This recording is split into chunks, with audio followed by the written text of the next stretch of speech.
Let alpha beta gamma with a real number satisfying this equation। तो ये equation consistent है। Consistent होने का मतलब या तो उसको यूनिक सॉल्यूशन होंगे या फिर इनफाइनाइट सॉल्यूशन होगा। मतलब सॉल्यूशन होगा, इफ सिस्टम है सॉल्यूशन इट इज कंसिस्टेंट, और नो सॉल्यूशन होगा तो इनकंसिस्टेंट बोला जाएगा। तो आप क्रैमर्स रूल यूज करेंगे तो डेल की वैल्यू निकालेंगे, दैट इज 147, एक्स का coefficient along the first column, then 258, y का कॉफिशिएंट सेकंड कॉलम में, जेड का कॉफिशिएंट थर्ड कॉलम में। तो ये 369 हो गया। आप इस पर एक्सपेंड कर सकते हैं या फिर एक छोटा सा ऑपरेशन लगा सकते हैं, C1 changes to C1 + C3। यहाँ पे भी रोक सकते हैं, -2 C2 भी कर सकते हैं। तो इससे क्या हो जाएगा, फर्स्ट कॉलम के सारे एलिमेंट आपके जीरो हो जाएंगे। ये ऑपरेशन हम लोगों ने इसलिए किया क्योंकि हमें तीनों जो एलिमेंट्स हैं अलोंग द रोज एपी में दिख रहे थे, और हमने A + C - 2 भी किया, basically that is always zero. तो ये जीरो आ रहा है। तो आप ऐसे भी कंक्लूड कर सकते हैं, अगर सारे एलिमेंट्स तीनों रो के या तीनों कॉलम के एपी में है तो वो जीरो होगा ही डिटर्मिनेंट वैल्यू। डेल जीरो हो गया, इसका मतलब यूनिक सॉल्यूशन की पॉसिबिलिटीज खत्म हो गई। अब इसको इनफिनिट सॉल्यूशन ही होना पड़ेगा। इनफिनिट सॉल्यूशन के लिए आपका क्या होता है, क्रैमर्स रूल में del 1 del 2 del 3 तीनों ही जीरो होने चाहिए। वैसे तो आपको तीनों चेक करना चाहिए, बट एग्जाम पर्पज से आप कोई भी एक चेक करेंगे तो हमेशा आपको सेम रिलेशन आएगा। सिर्फ ऐसे ही क्वेश्चन आते हैं आपके। तो आप del 1 del 2 del 3 में से किसी एक पे चले जाइए, you will always get the same relation. तो अल्फा बीटा गामा -1 में del 1 पे जा रहा हूँ, आप del 2 del 3 पे भी जाएंगे तो you'll get the same relation between alpha beta gamma. तो 258 हो गया, 369 हो गया। आप किसी भी रो कॉलम के अलॉन्ग एक्सपेंड कर सकते हैं। फिलहाल मैं फर्स्ट कॉलम के अलॉन्ग एक्सपेंड कर रहा हूँ। तो we will get it as alpha into 45 - 48 which is -3, then minus beta into 18 -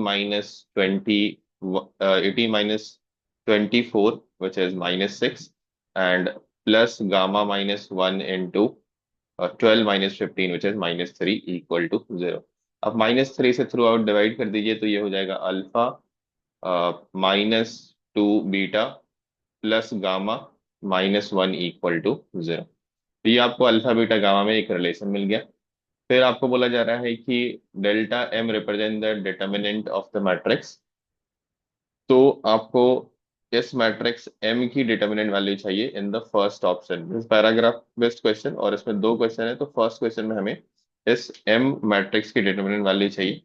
तो अल्फा बीटा -1 फर्स्ट कॉलम के लॉन्ग, सेकंड में 2 1 0, थर्ड कॉलम के लॉन्ग गामा 0 1।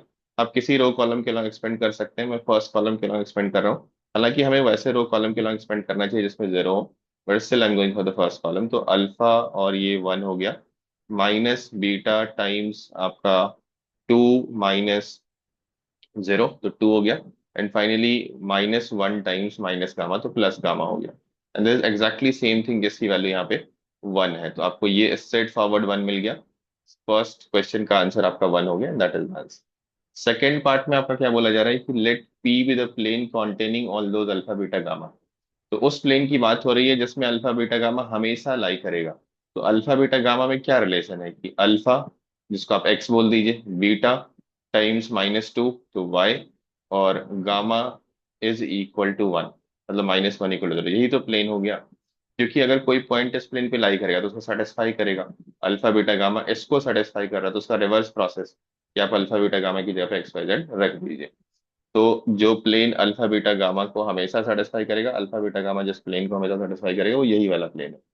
अब आपको क्या करना है, उस प्लेन का इस पॉइंट 0 1 0 से डिस्टेंस निकालना है, और उस डिस्टेंस का स्क्वायर बताया गया है कैपिटल डी को। तो आप रिकॉल करिए how we use to find the distance of a point from a plane. ये कुछ वैसा ही फॉर्मूला है जो आप स्ट्रेट लाइन के लिए 2D में यूज करते थे। तो आप क्या करेंगे, डिस्टेंस का स्क्वायर करेंगे। इसके लिए आप करते हैं, ये जो XYZ का कोऑर्डिनेट है उसको आप XYZ की जगह पे रखते हैं। तो x की जगह पे 0, y की जगह पे 1, तो ये -2 × 1 हो गया, और z की जगह पे 0 रखेंगे। मॉड लेंगे इसका, divide by root of x coefficient square, y coefficient square, and z coefficient square. तो ये ऊपर हो गया 3 और नीचे हो गया √6। आपने किया इसका स्क्वायर, आपको मिला 9/6। 9/6 इज 1.5। तो सेकेंड क्वेश्चन का आपका आंसर हो गया 1.5, and that is the answer given. तो दोनों ही क्वेश्चन के आंसर आपके सेम आ रहे हैं, 1 एंड 1.5।